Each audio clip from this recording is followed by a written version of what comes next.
तो एक प्राचीन कथा के अनुसार कहा जाता है कि तोरण नाम का एक राक्षस था जो शादी के समय दुल्हन के घर के द्वार पर तोते के रूप में बैठ जाया करता था।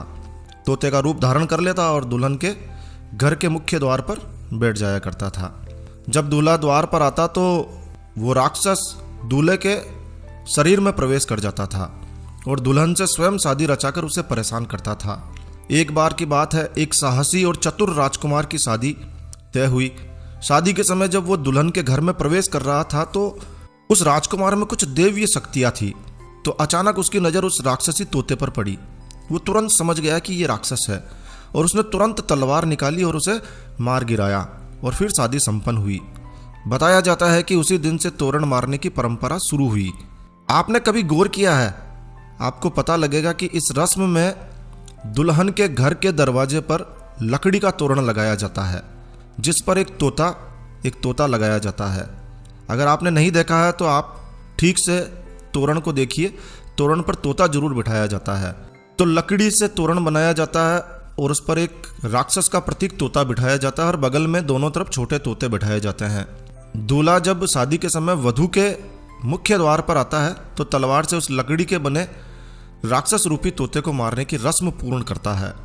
गांवों में तोरण का निर्माण खाती के द्वारा किया जाता है, लेकिन आजकल बाजार में सुंदर सुंदर तोरण मिलने लगे हैं। कुछ तोरण तो चाइनीज तोरण है जिस पर गणेश जी और स्वास्तिक जैसे धार्मिक चिन्ह अंकित किए होते हैं।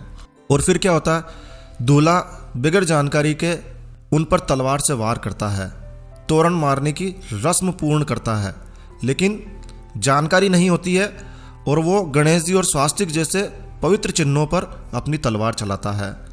शास्त्रों के अनुसार तोरण पर तोते का स्वरूप ही होना चाहिए, दूसरा कोई चिन्ह नहीं होना चाहिए।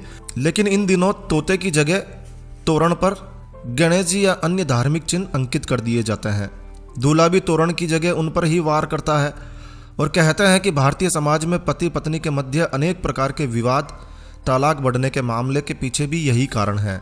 तो विद्वानों को भी इस बात को समझकर प्रचारित प्रसारित करना चाहिए। एक तरफ हम शादी में गणेश पूजन करके उनको रिद्धि सिद्धि सहित शादी में पधारने का निमंत्रण देते हैं और दूसरी तरफ हम उन्हीं पर तलवार से वार कर उनका अपमान करते हैं। ये उचित नहीं है। तोरण की इस रस्म का ध्यान रखकर परंपरागत तोरण को ही लगाया जाना चाहिए, लेकिन जानकारी के अभाव में लोग जानते ही नहीं हैं, क्या करें। जानकारी के अभाव में जो तोरण बाजार में मिल जाता है वही ले आते हैं। तो इस बात का विशेष रूप से ध्यान रखें कि इस बार जब भी किसी की शादी हो और यदि आपकी नज़र इस प्रकार के तोरण पर पड़े तो उसे समझाइए और हो सके तो इस वीडियो को अधिक से अधिक शेयर कीजिए। यदि आप हिंदू हैं, हिंदू धर्म को, हिंदू परंपराओं को जिंदा रखना चाहते हैं तो इस वीडियो को ज़रूर से शेयर कीजिए। दोस्तों, हम इस वीडियो के माध्यम से